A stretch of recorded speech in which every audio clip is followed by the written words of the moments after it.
Welcome to the Ometa computer institute. और अब हम डिस्कस करते हैं अपने रेगुलर रजिस्ट्रेशन के बारे में। मतलब जो रेगुलर टाइप के डीलर होते हैं वो क्या होते हैं।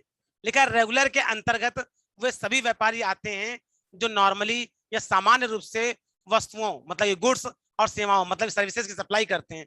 मतलब कि कोई भी व्यापारी जो गुड्स एंड सर्विस टैक्स की सप्लाई करता है और किसी विशेष स्कीम के तहत अपना आवेदन नहीं करता।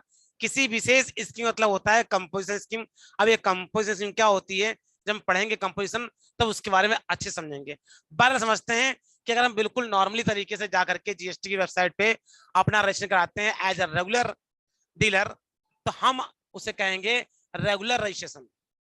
अब लिखा है कि रेगुलर रजिस्ट्रेशन के लिए क्या क्या नियम होते हैं, क्या क्या फायदे या क्या क्या बेनिफिट मिलते हैं। तो पहला बेनिफिट तो मिलता है आईटीसी, इनपुट टैक्स क्रेडिट का बेनिफिट मिलना। अभी आईटीसी क्या है इससे आगे हम डिस्कस करेंगे। आईटीसी क्या होती है ये आगे भी डिस्कस करेंगे। तो एक तो होता है इनपुट टैक्स क्रेडिट मतलब आईटीसी का बेनिफिट मिलना। दूसरा बेनिफिट ये होगा कि बिना रोक टोक के इंटर स्टेट सप्लाई करना। यहाँ पे इंटर स्टेट सप्लाई का मतलब है एक राज्य से दूसरे राज्य में गुड्स को बेचना। तीसरा है ई कॉमर्स वेबसाइट के द्वारा व्यापार करने की आजादी। आजकल ऐसा जानते हैं कि हर चीज क्या होता है, ई कॉमर्स हो गया जैसे कि अमेजॉन, फ्लिपकार्ट। आजकल लोग कहीं से बैठ करके ऑल ओवर इंडिया कहीं माल बेच सकते हैं अपने ऑनलाइन ई शॉपिंग के जरिए या ई कॉमर्स वेबसाइट के जरिए जैसे कि Flipkart, Amazon etcetera etcetera etcetera. तो दैट मीन्स कहने का कि अगर आपने नॉर्मल जीएसटी का कर रखा है तो आप किसी भी ई कॉमर्स वेबसाइट द्वारा अपना गुड्स ऑल ओवर इंडिया कहीं भी बेच सकते हैं, उसके लिए कोई मनाही नहीं है। लिखा है रेगुलर के तहत व्यापारी अपने कस्टमर को टैक्स इनवाइस इशू करता है और उस पर जीएसटी लगाता है।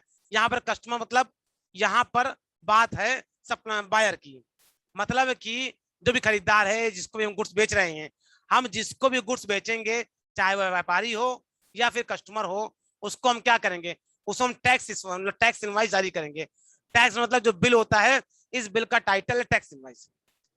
यहाँ पे गवर्नमेंट ने बिल के अलग अलग टाइटल रखे हैं। यहाँ पे गवर्नमेंट ने जो कागज जिसे हम बिल कहते हैं बिल का अलग अलग टाइटल होता है। तो यहाँ पे जो रेगुलर डीलर होता है वो टैक्स इनवाइस जारी करता है। तो वहां पे क्या होता है, टाइटल क्या होता है, टैक्स इनवाइस।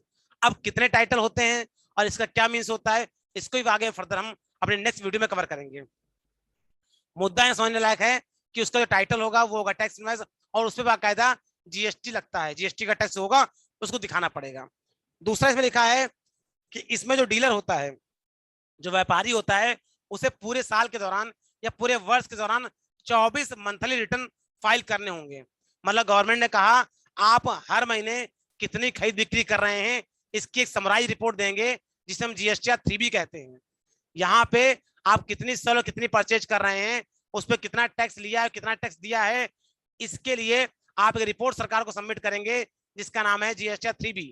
उसी के साथ में आप हमको हर महीने एक और रिटर्न भेजेंगे जिसे हम कहेंगे जीएसटी 1, जिसे हम कहेंगे जीएसटी 1 कहेंगे, जिसके अंतर्गत आपने किसको कितना सामान बेचा है उसकी जानकारी होगी, किस किस पर मतलब कि टोटल सेल की जानकारी होगी, जो बिल टू बिल वो आपकी जीएसटी 1 में होगी।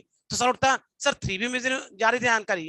देखो जीएसटी 3B में केवल वैल्यू जाती है। एग्जाम्पल तौर पे हमने मान लिया कि हमने एक महीने में 3 लाख रुपए का माल बेचा, तो जीएसटी 3B में क्लियर बताना है कि 3 लाख का माल बेचा और उस पर कितना टैक्स कलेक्ट किया, और 2 लाख का माल खरीदा उस पर कितना टैक्स पे किया।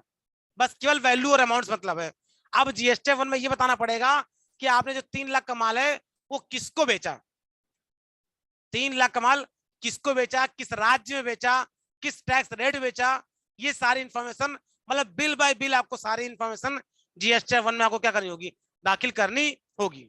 इसके अलावा आपको एक एनुअल रिटर्न भरना होगा जिसे हम जीएसटी 9 कहते हैं। तो कुल मिलाकर देखें तो जो लीगल कंप्लायंस थे वो यहाँ बढ़ गए जो कि पुराने टैक्स सिस्टम में नहीं हुआ करते थे। और ये सारा सब कुछ आपको ऑनलाइन करना पड़ेगा। ये सारी इंफॉर्मेशन आपको हर महीने ऑनलाइन गवर्नमेंट के जीएसटी पोर्टल भेजनी पड़ेगी। तो कुल मिला के ये है रेगुलेशन के नियम और कानून कि किस तरीके से जो रेगुलेशन होता है उसकी जो इंट्रोडक्शन है, उसकी जो पहचान है वो कौन है और उसके लिए क्या क्या लीगल कंप्लायंस है, ये मैंने आपको बता दी है। इस वीडियो में सिर्फ इतना ही।